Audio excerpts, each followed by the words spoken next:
नमस्कार, स्वागत आप सभी का। मैं हूं आपके साथ तुषार कौशिक। टीम 11 के साथ जो सीएम योगी आदित्यनाथ की बैठक चल रही थी वो खत्म हो गई है। लोक भवन के अंदर टीम 11 के साथ सीएम योगी आदित्यनाथ बैठक कर रहे थे। बैठक में हॉट स्पॉट इलाकों के सीएम योगी आदित्यनाथ ने समीक्षा की और आपको बता रहे कि बैठक खत्म हो गई है और तमाम जो निर्देश देने थे वो निर्देश दिए गए। लोक भवन के अंदर ये बैठक चल रही थी और बैठक के अंदर खास तौर से हॉट स्पॉट इलाकों की जो तमाम सुविधाएं व्यवस्थाएं हैं उनका जिक्र आज हुआ है। टीम 11 के साथ बैठक की है। ब्यूरो चीफ विक्रम सिंह हमारे साथ जुड़ गए। विक्रम, आज टीम 11 की बैठक के साथ जब ये बैठक हुई उस दौरान हॉटस्पॉट का मुद्दा सबसे ज्यादा वहां पर रहा, जिस पर चर्चा हुई, समीक्षा हुई, क्या जानकारी वहां से आई? जी देखिए, बिल्कुल मुख्यमंत्री योगी आदित्यनाथ ने साफ तौर पर आज की बैठक में निर्देश दिए हैं कि जितने भी हॉट स्पॉट एरियाज हैं उन पे बड़े स्तर पर फोकस किया जाए। लगातार जिस तरीके से जो अलग अलग जगहों से जो नंबर्स सामने आ रहे हैं उनमें मॉनिटरिंग बढ़ाने के निर्देश आज मुख्यमंत्री ने दिए हैं। साफ तौर पर कहा गया है कि जिस तरीके से ड्रोन से निगरानी रखी जा रही है उसके साथ ही साथ जो गश्ती है उसको भी बढ़ाया जाए। देखा जाए कि हॉट स्पॉट एरियाज में अभी तक की कौन कौन से घर ऐसे हैं जहां पर अभी तक की जो टेस्टिंग नहीं हुई है या उनको चिन्हित नहीं किया गया है। लगातार जो अन्य जिलों में जिन जगहों पर जो केसेस सामने आए हैं, जो हॉट स्पॉट एरिया से बाहर के हैं, उनको भी चेक करने के आज निर्देश मुख्यमंत्री योगी आदित्यनाथ ने दिए हैं। और सबसे बड़ी चीज ये रही है कि जिस तरीके से जो तबलीगी जमात के केसेस जो सामने आए हैं उनको लेकर भी आज मुख्यमंत्री ने पूरी रिपोर्ट तलब की और चेक किया है कि अभी तक की कितने जगहों पर तबलीगी जमातों पर कार्रवाई हुई और किन किन चीजों को चेक किया गया है। जिन जिन जगहों पर तबलीगी जमात की वजह से संक्रमण फैला है वहां पर कितनी टेस्टिंग हुई है उनको भी चेक किया मुख्यमंत्री योगी आदित्यनाथ ने, उसकी समीक्षा की है। और साफ तौर पर कड़े निर्देश दिए गए हैं कि अगर अभी भी कोई ऐसे लोग हैं जो बाहर नहीं निकल रहे हैं उनको चिन्हित किया जाए, उनको ढूंढा जाए और उनके ऊपर कार्रवाई की जाए। और इस तरीके से अगर किसी जगह पर अगर कोई ऐसा कोरोना पॉजिटिव मरीज मिलता है जो अलग से पहले जिनकी जगह पर चेकिंग हो चुकी है और उसके बाद भी वो निकल के सामने नहीं आ रहे, तो थाने स्तर तक की जिम्मेदारी सुनिश्चित करने के निर्देश आज मुख्यमंत्री योगी आदित्यनाथ ने दिए हैं। जी, खास तौर से अगर देखें, लगातार सरकार कोशिशें कर रही है, टीम 11 भी लगातार अगर ग्राउंड पर देखें तमाम व्यवस्थाओं की एग्जीक्यूशन को लेकर चुस्त दुरुस्त नजर आती है, चाहे वो खाने की व्यवस्था हो, चाहे वो हॉटस्पॉट की व्यवस्थाएं हों। नंबर्स लेकिन थम नहीं रहे और सरकार के लिए सबसे बड़ी चिंता का विषय यही होगा कि इन नंबर्स को कैसे थामा जाए। जैसे नोएडा का हम जिक्र कर ले, नोएडा के बॉर्डर्स को सील कर दिया गया, यहां की टीम ने सील किया। तमाम ऐसे प्रदेश के जिले हैं जहां पर, जैसे आगरा की बात कर लें, कुछ जिले ऐसे भी हैं जहां पर लगातार मामले सामने आ रहे हैं। उन इलाकों और हॉटस्पॉट को लेकर आज चर्चा भी, समीक्षा भी हुई, लेकिन इसके बावजूद भी क्या प्लान में बदलाव या तमाम नए प्लान्स को लागू करने की तरफ भी सरकार सोच रही है?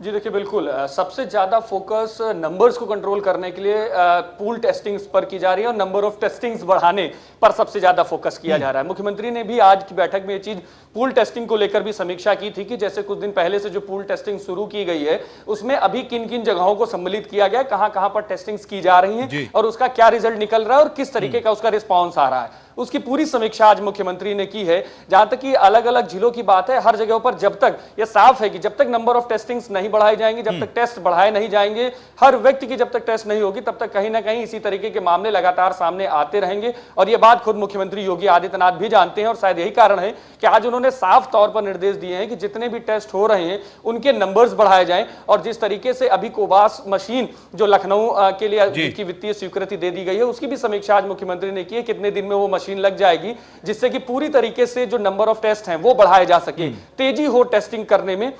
इसके की समीक्षा भी आज मुख्यमंत्री ने की। और टेस्टिंग कैपेसिटी बढ़ाना इस वक्त सबसे बड़ी एक चुनौती और फोकस पर भी है सरकार के कि टेस्टिंग कैपेसिटी बढ़ेगी तभी आप पकड़ कर हर एक व्यक्ति का कम से कम हॉट स्पॉट इलाकों में टेस्ट कर पाए, जिससे कि ये एक्चुअल कंडीशन सामने आए कि कितने लोग एक्चुअल में संक्रमित हैं जो कि अभी रडार में नहीं आए हैं। विक्रम, आप हमारे साथ बने रहिए, एक और खबर पर आपसे जानकारी लेंगे। तो आपको बता दें कि लोक भवन में आज टीम 11 के साथ बैठक सीएम योगी आदित्यनाथ की हुई और हॉटस्पॉट इलाकों की समीक्षा उन्होंने आज की है। तो वहीं लखनऊ की बात करें तो गांव के अंदर रोजगार दिए जाने के संबंध में एक अहम बैठक शुरू हो गई है। ग्राम विकास मंत्री, जल शक्ति मंत्री, पंचायती राज मंत्री बैठक में मौजूद हैं। कोरोना की गाइडलाइंस के साथ काम कराए जाने के संबंध में यह बैठक चल रही है। जल शक्ति विभाग, पंचायती राज विभाग और ग्राम विकास के अधिकारी भी बैठक में मौजूद हैं। 21 अप्रैल से मनरेगा के शुरू हो रहे कार्यों की बनाई जा रही है रणनीति। आपको बता दें कि ग्राम विकास मंत्री राजेंद्र प्रताप सिंह, जल शक्ति मंत्री महेंद्र सिंह और पंचायती राज मंत्री भूपेंद्र सिंह की अध्यक्षता में बैठक चल रही है। तो 21 अप्रैल से मनरेगा के काम शुरू किए जाने की बात और गांव में रोजगार दिए जाने के संबंध में यह बैठक शुरू हो गई है, जिसमें जल शक्ति मंत्री, पंचायती राज मंत्री, ग्राम विकास मंत्री सभी मौजूद हैं और इस बात पर चर्चा होगी कैसे ग्रामीण क्षेत्र को रोजगार की दृष्टि से, अर्थव्यवस्था की दृष्टि से, तमाम मूलभूत सुविधाओं की दृष्टि से चुस्त दुरुस्त किया जाए और वापस पटरी पर लाया जाए। हालांकि अभी नंबर से थमे नहीं हैं। ऐसे में गांव के अंदर रोजगार दिए जाने के संबंध में एक अहम बैठक है। मनरेगा को लेकर यहां पर चर्चा होगी। मनरेगा को शुरू करना है और ऐसे में मनरेगा के लिए किस तरीके से तमाम गाइडलाइंस के साथ चालू किया जाए, इस पर भी चर्चा है। विक्रम सिंह हमारे साथ जुड़े हुए हैं। विक्रम, एक बैठक शुरू हुई है जिसमें ग्रामीण विकास को लेकर चर्चा की जा रही है, उसके विषय में क्या जानकारी है अभी? जी देखिए, बिल्कुल बैठक विधानसभा में शुरू हो चुकी है जिसमें कि ग्राम विकास मंत्री राजेंद्र प्रताप सिंह, जल शक्ति मंत्री महेंद्र सिंह और पंचायती राज मंत्री भूपेंद्र सिंह मौजूद हैं। साफ तौर पर जिस तरीके से मुख्यमंत्री ने निर्देश दिए हैं कि ग्रामीण स्तर पर जो अप्रवासी श्रमिक हैं उनको काम देकर गांवों की जो अर्थव्यवस्था है उसको मजबूत किया जाए, उसके लिए ये पूरी तरीके से रणनीति तैयार किए जाने को लेकर ये बैठक की जा रही है, जिसमें कि मनरेगा के कार्यों को किस तरीके से आगे बढ़ाया जाए, कोरोना के जो गाइडलाइंस है उनको किस तरीके से फॉलो करके जो काम है उनको आगे बढ़ाया जाए, साथ ही साथ जो अर्थव्यवस्था जो गांवों की है उसको किस तरीके से मजबूत किया जाए, जो गांवों का पलायन है, जो गांवों में लोग इस समय काम के लिए जो परेशान है उसको किस तरीके से आगे बढ़ाया जाए, उसको किस तरीके से रोका जाए, इन सभी चीजों को लेकर इस बैठक में समीक्षा हो रही है। मुख्य रूप से अगर बात की जाए तो ग्राम विकास विभाग की यह बैठक है, लेकिन जिस तरीके से मनरेगा के काम में जल शक्ति विभाग और पंचायती राज विभाग भी इंक्लूड रहता है तो उस लिए तीनों विभाग एक साथ बैठकर समीक्षा कर रहे हैं। विभागीय सभी अधिकारी भी इस बैठक में मौजूद हैं और सभी अपना प्रेजेंटेशन मंत्रियों के सामने पेश कर रहे हैं। ठीक है, चलिए, बहुत बहुत शुक्रिया हमसे जुड़ने के लिए और बातचीत करने के लिए।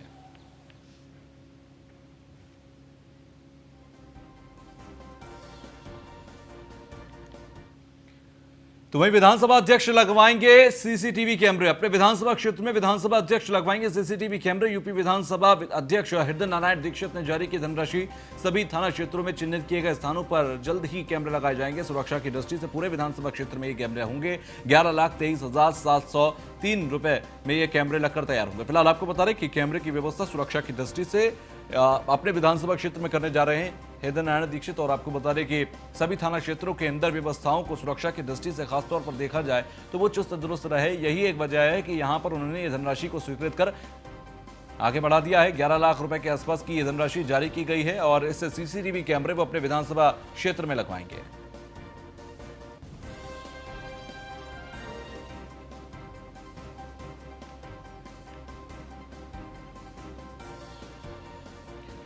तो विक्रम हमारे साथ, ब्यूरो चीफ हमारे साथ जुड़े हुए हैं। विक्रम, अगर देखें हृदय नारायण दीक्षित अपने क्षेत्र में सुरक्षा की दृष्टि के लिए एक सुरक्षा के लिहाज से सीसीटीवी कैमरे लगवाने जा रहे हैं, क्या जानकारी इस विषय में?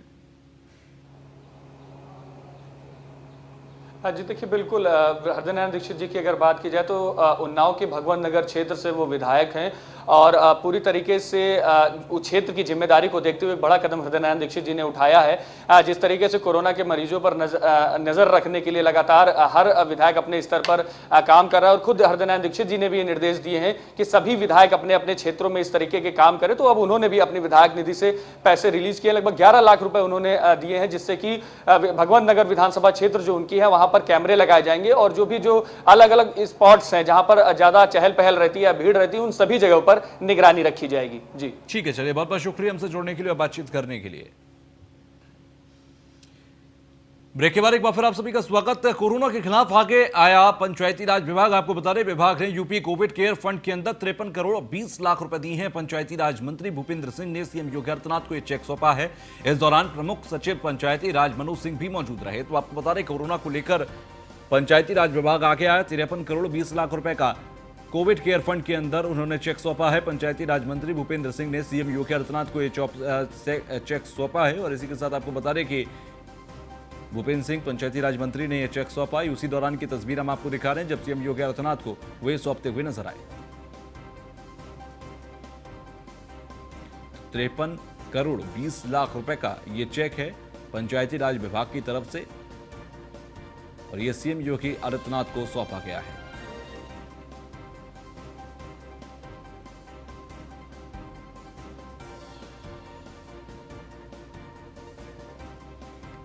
तो पंचायती राज मंत्री भूपेंद्र सिंह ने सीएम योगी आदित्यनाथ को यह चेक सौंपा है और 53 करोड़ 20 लाख रुपए का योगदान दिया है। कोविड केयर फंड के अंदर ये पैसा दिया गया।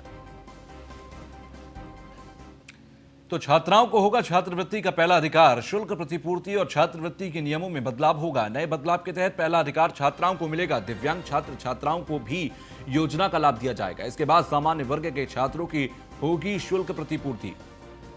तो छात्रवृत्ति के नियम में बदलाव किया जाएगा। ये तमाम नियम बदले जाएंगे और जो छात्राएं हैं पहले उनको, दिव्यांग छात्र छात्राओं को तरजीह दी जाएगी और उसके बाद यहां पर सामान्य तौर पर जो छात्र छात्राएं हैं उनको सहयोग किया जाएगा। तो आपको बता दें कि ये बदलाव है और आपको बता दें कि नियम बदले जाएंगे।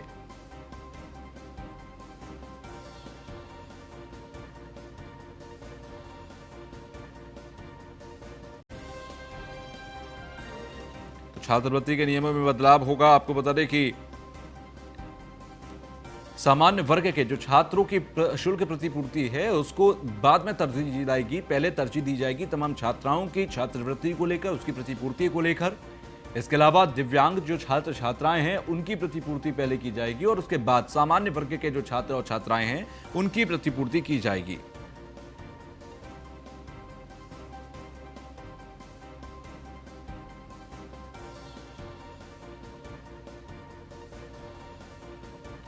असिस्टेंट एडिटर आलोक राय हमारे साथ फोन लाइन पर जुड़ गए हैं। आलोक, छात्रवृत्ति के नियमों में बदलाव होगा, किस तरीके से बदलाव होंगे और कैसे ये ग्राउंड पर एग्जीक्यूट होंगे? समाज कल्याण विभाग जो है वो जो है छात्रों को जो है शुल्क प्रतिपूर्ति देता है, इसके अलावा छात्रवृत्ति देता है। लेकिन अब समाज कल्याण विभाग जो है नियमों में बदलाव करने जा रहा है और नियमों में बदलाव इसलिए किया जा रहा है कि जो छात्राएं हैं उनको सबसे पहले जो है प्राथमिकता के आधार पर छात्रवृत्ति और शुल्क प्रतिपूर्ति का भुगतान किया जाएगा। इसके बाद जो है जो दिव्यांग छात्र छात्राएं हैं उनको जो है प्राथमिकता के आधार पर भुगतान किया जाएगा शुल्क प्रतिपूर्ति और छात्रवृत्ति का। इसके बाद जो बजट बचेगा उसमें सामान्य वर्ग के छात्रों को जो है भुगतान किया जाएगा। तो कुल मिलाकर देखा जाए तो सरकार की एक पहल है छात्राओं को और सशक्त बनाने की, उनको ज्यादा लाभ सरकार की तरफ से जो योजनाएं चल रही हैं उनका प्रदान करने की, ताकि छात्राएं जो प्रदेश की सशक्त हों, आगे बढ़े। तो कुल मिलाकर सरकार का एक बड़ा फैसला है और निश्चित रूप से इसका लाभ जो है उन छात्राओं को मिलेगा प्रदेश की जिनको शुल्क प्रतिपूर्ति और समाज कल्याण विभाग द्वारा छात्रवृत्ति दी जाती है। कुल मिलाकर समाज कल्याण विभाग और उत्तर प्रदेश सरकार का एक बड़ा फैसला है और जल्द ही इसके नियमों में बदलाव का आदेश जारी कर दिया जाएगा, क्योंकि इस पर विचार विमर्श हो चुका है, फाइनल ड्राफ्टिंग हो चुकी है, बस आदेश जारी करना है। कुल मिलाकर समझा जा सकता है कि सरकार ने एक बड़ा कदम उठाया है छात्राओं के हित में। जी ठीक है, चलिए बहुत बहुत शुक्रिया हमसे जुड़ने के लिए और बातचीत करने के लिए।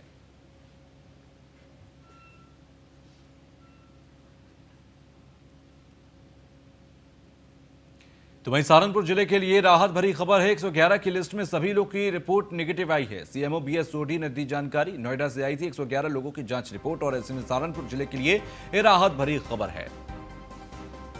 तो 111 लोगों की लिस्ट में सभी लोगों की रिपोर्ट नेगेटिव आई है। एक राहत की खबर, सीएमओ बीएस सोढी ने इसकी जानकारी दी है।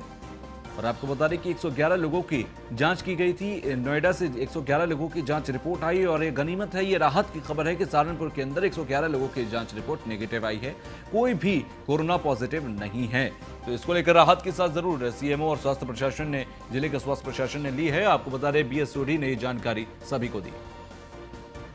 तो नोएडा से ये 111 लोगों की जांच रिपोर्ट नेगेटिव आई है। जो बड़ी जानकारी है सहारनपुर से वो ये है कि सभी रिपोर्ट्स नेगेटिव आई हैं, कोई भी रिपोर्ट पॉजिटिव नहीं आई है। तो 111 लोगों की लिस्ट में सभी लोगों की रिपोर्ट नेगेटिव है।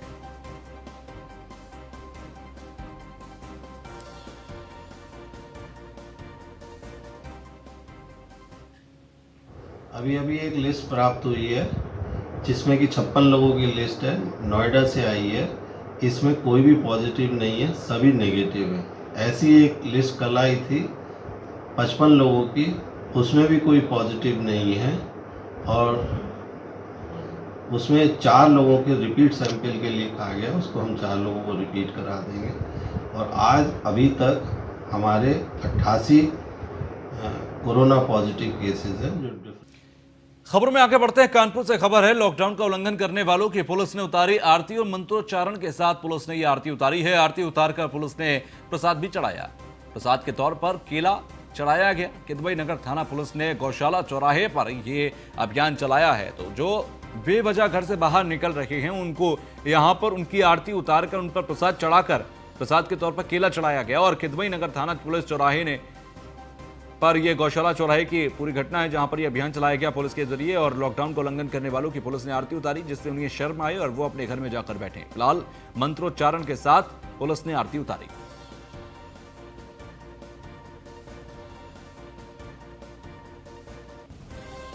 तो किदवई नगर थाना पुलिस ने गौशाला चौराहे पर यह अभियान चलाया है। लॉकडाउन को उल्लंघन करने वालों की पुलिस ने आरती उतारी है। तो ये तस्वीर आप देखिए, ये कानपुर के गौशाला चौराहे की तस्वीर है, जहां पर बेवजह घर से बाहर निकले ये लोग हैं और इनकी आरती उतारी गई, इन पर प्रसाद चढ़ाया गया। तो एक छोटा सा ब्रेक के बाद भी खबरों का सिलसिला जारी रहेगा।